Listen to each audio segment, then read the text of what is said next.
Hello everyone, मेरा नाम है एरी और आप देख रहे हैं एरी इन जर्मनी। आज की इस वीडियो में हम देखने वाले हैं कि जर्मन लैंग्वेज की कितनी इम्पोर्टेंस होती है उन लोगों के लिए जो जर्मनी में आके पढ़ाई करना चाहते हैं या फिर वो जॉब सर्च के लिए जर्मनी आना चाहते हैं।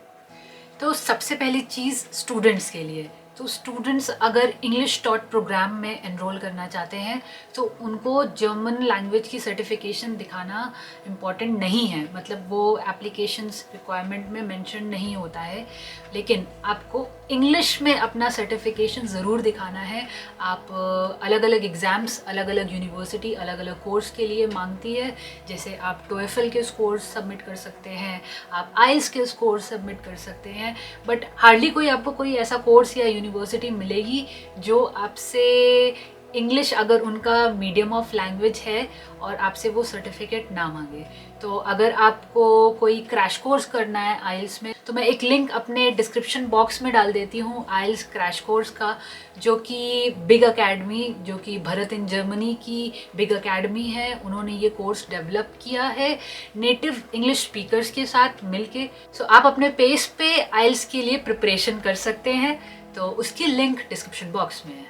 और अगर आप किसी जर्मन लैंग्वेज टॉट प्रोग्राम में अप्लाई करना चाहते हैं तो आपको जर्मन सर्टिफिकेशन ज़रूर दिखाना होगा, और मैंने अपने लैपटॉप पे कुछ सर्टिफिकेट्स के नाम लिख रखे हैं, मैं इनको अपने डिस्क्रिप्शन में भी डाल दूंगी। उन रिकॉग्नाइज्ड जर्मन सर्टिफिकेट्स के नाम है DSH2, DSD2, telc Deutsch C1 हॉकशूलर, TestDaF, Goethe certificate B2, OSD certificate B2। तो ऐसे कई सारे और भी एग्ज़ाम्स हो सकते हैं। आपको स्पेसिफिकली रिक्वायरमेंट में जाके देखना होगा कि अगर वो जर्मन टॉट प्रोग्राम है जिसमें आप अप्लाई कर रहे हैं तो वो यूनिवर्सिटी उस कोर्स के लिए क्या डिमांड कर रही है, उस हिसाब से आपको प्रिपरेशन करनी होगी। बट अगर आप अब बात कर लेते हैं जॉब के लिए, तो अगर आप जॉब ढूंढने के लिए जर्मनी में जाना चाहते हैं तो आई वुड सजेस्ट कि आप एटलीस्ट B1 लेवल तक जर्मन सीख के ही आइए। अगर आप जॉब सीकर वीज़ा पे भी आ रहे हैं और जहाँ पे इतना पैसे लगा रहे हैं तो आप जर्मन भी सीख लीजिए, क्योंकि अगर लॉन्ग टर्म आपको प्लान करना है तो अल्टीमेटली आपको PR के लिए तो B1 तक सीखना ही पड़ेगा जर्मन, और आपकी चांसेस बढ़ जाएंगे, आपके इंटरव्यूज़ ज़्यादा शेड्यूल होंगे अगर आप फ्लुएंट जर्मन स्पीकर हैं। और अपने इंटरव्यूज़ में अपने आप जैसे CV फ़िल्टर होता है तो उसमें आप मेंशन क्लियरली कर देते हैं कि आपको B1 जर्मन आती है या फिर B2 जर्मन आती है, तो आपको प्रेफरेंस दी जाएगी, क्योंकि जर्मनी में आपको इंग्लिश स्पीकिंग जॉब मिलेगी बट उतनी नहीं मिलेगी जितनी US या फिर कनाडा में मिलती है।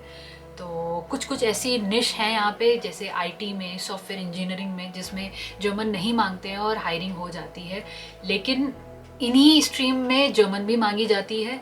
और अगर आप जॉब सीकर वीज़ा लगा के इतने पैसे लगा के आते हो, 6 महीने का टाइम होता है, तो जर्मन भी सीख लीजिए।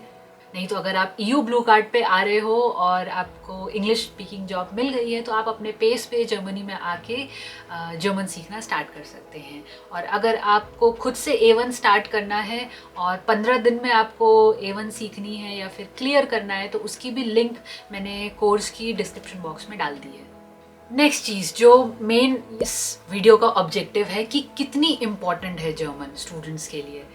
तो अगर आप जर्मन टॉट प्रोग्राम में आ रहे हैं तो आपको कोई प्रॉब्लम नहीं होने वाली है, लेकिन अगर आप इंग्लिश टॉट प्रोग्राम में आ रहे हैं, आपको किसी टाइम पे पार्ट टाइम जॉब करनी हो या फिर कोई वर्क स्टूडेंट जॉब ढूंढनी हो या फिर कोई आप ऐसे इंटर्नशिप ढूंढना चाह रहे हो, तो आपके लिए ईजी हो जाएगा इन जॉब्स को ढूंढना अगर आपको जर्मन आ रही होगी। इवन अगर आपको बेसिक जर्मन आती है, आपको छोटा मोटा बात करना आता है और आप HR से बात कर पा रहे हो, तो वो एक आपके लिए एक एडवांटेज है। और मैंने कई स्टूडेंट्स को देखा है वो यहाँ पे नहीं सर्वाइव कर पाए, वो जॉब नहीं ढूंढ पाए, तो वो वापस जाते हैं इंडिया और उनको नहीं समझ में आता है, उनको जर्मन नहीं सीखनी होती है। बट अगर आप लॉन्ग टर्म प्लान कर रहे हो, आपका प्लान है यहाँ पे रुकने का, जॉब ढूंढने का या फिर कुछ भी जर्मनी में लॉन्ग टर्म स्टे करने का, तो आप प्लीज़ जर्मन सीखिए, फर्स्ट डे से ही जर्मन सीखना स्टार्ट कर दीजिए।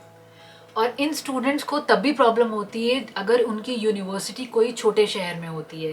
जैसे फ्रैंकफर्ट और बर्लिन जैसे शहर में अगर आपकी यूनिवर्सिटी है तो आपके पास तब भी चांस है जॉब ढूंढने की, इंग्लिश वाली, part time job, full time job. लेकिन अगर आपकी यूनिवर्सिटी किसी छोटे शहर में है और आप ज़्यादा कम्यूट नहीं कर सकते मेन सिटी में, तब आपको अगर कोई पार्ट टाइम जॉब ढूंढनी है तो वो बहुत मुश्किल हो जाएगा।